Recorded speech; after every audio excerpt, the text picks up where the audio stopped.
Bom dia, boa tarde, boa noite. Esse vídeo é o trabalho final da disciplina de História da Educação Brasileira, ministrada no curso de Licenciatura em Biologia na Unesp de Bauru. Eu sou a Júlia Eu sou o Rafael. e nós seremos seus guias nessa jornada do conhecimento.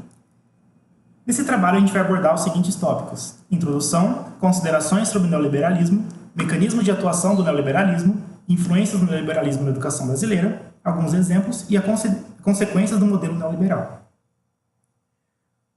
Hoje em dia, todos nós que temos contato com a educação sofremos as consequências do neoliberalismo. Nós aqui em 2018 estamos vivenciando medidas políticas, sociais e econômicas que representam os ideais desse modelo. Por exemplo, a privatização do ensino, a subordinação do ensino à profissionalização, as reformas do ensino médio, a aceleração da aprovação escolar, formação de mão de obra barata e as avaliações externas da educação são exemplos desse modelo, que está norteando os rumos da educação no Brasil. Mas por que isso está acontecendo? Como isso está acontecendo e de que forma isso me afeta? O neoliberalismo teve dois principais autores que fundamentaram o embasamento neoliberal, que foram Friedrich August von Hayek e o Milton Friedman, um austríaco e um norte-americano. Eles publicaram 3 livros que foram muito importantes: O Capitalismo e Liberdade, O Caminho da Servidão e A Liberdade de Escolher. Esses livros iniciaram o pensamento neoliberal na Europa e na América do Norte logo após a Segunda Guerra Mundial. Porém, ele só foi efetivado na década de 70, quando teve início a crise do petróleo.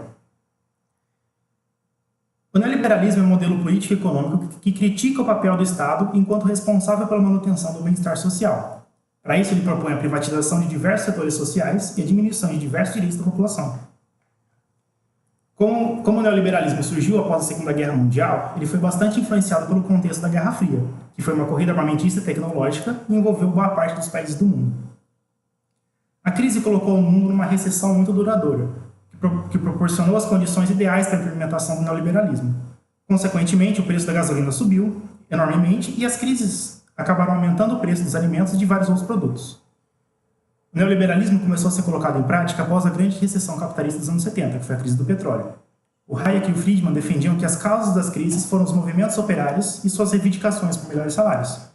Ou seja, os operários pressionavam o Estado para que ele gastasse mais com o bem-estar social e destruíam as margens necessárias de lucro para as empresas. A proposta era a redução dos gastos com a saúde, com a educação, com os fundos de pensão. Como consequência, isso permitia a redução dos impostos de empresas e manteria, segundo os autores, uma saudável desigualdade social. O Estado neoliberal não tem políticas públicas como prioridade. O Banco Mundial, uma instituição financeira internacional sediada em Washington, faz empréstimos a países em desenvolvimento. O caráter liberal dessa instituição está presente desde a fundação do neoliberalismo, com o livre comércio e a libertação do protecionismo estatal. A Margaret Thatcher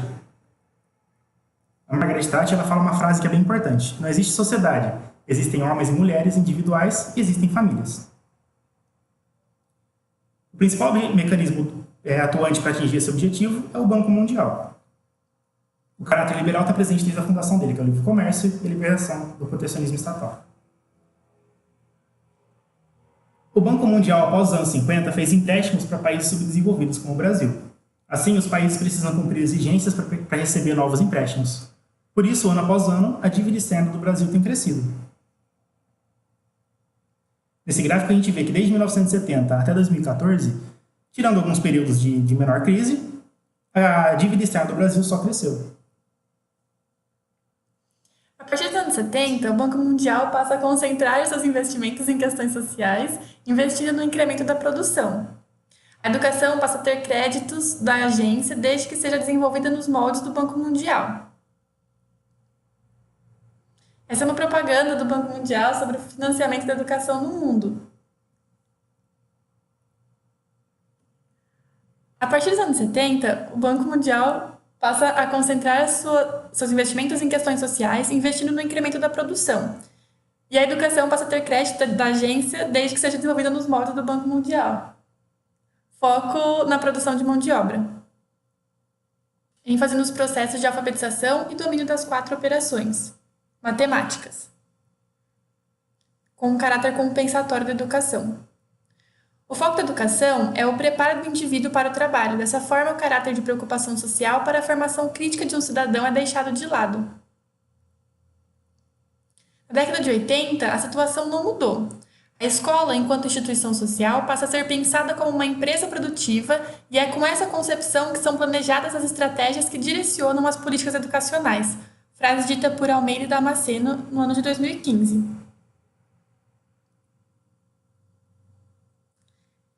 Em decorrência da necessidade de mão de obra especializada para o trabalho, houve um grande índice de ingresso nos sistemas educacionais, mas havia um déficit no fornecimento de um ensino de qualidade que suprissem as necessidades de formação do indivíduo para a vida em sociedade.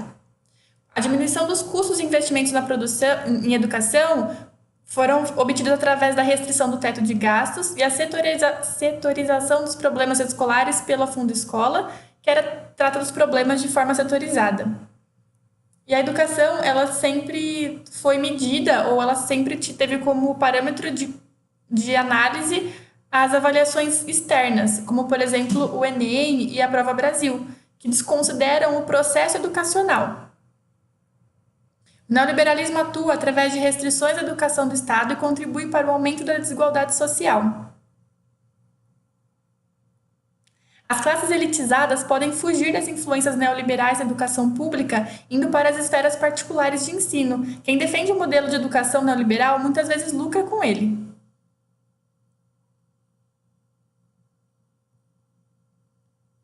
A educação em nosso país está longe de ser instrumento de mediação entre os indivíduos, as práticas sociais e os conhecimentos historicamente produzidos pela humanidade. Ela está a serviço de políticas de favorecimento liberal, fornecendo aos trabalhadores brasileiros apenas aquilo que necessitam para integrar o mercado de trabalho capitalista. As referências que nós utilizamos para a produção desse trabalho foram as obras As Influências do Neoliberalismo na Educação Brasileira, algumas considerações, e Neoliberalismo e Educação Ambiental, uma leitura crítica sobre as relações público-privadas entre as escolas e o agronegócio. E as referências às imagens que nós utilizamos na produção estão nesses 2 slides a seguir. Nós gostaríamos de agradecer a vocês, todos que assistiram ao trabalho até o presente momento, a atenção. E caso tenha alguma dúvida, nossos contatos estão na descrição desse vídeo e estamos dispostos a discutir ou a tirar qualquer dúvida que vocês possam ter. Nosso trabalho também foi desenvolvido por mais um integrante que auxiliou no processo de fundamentação teórica, que é o Kevin. Então, ele também está à disposição de todas as dúvidas. Muito obrigado.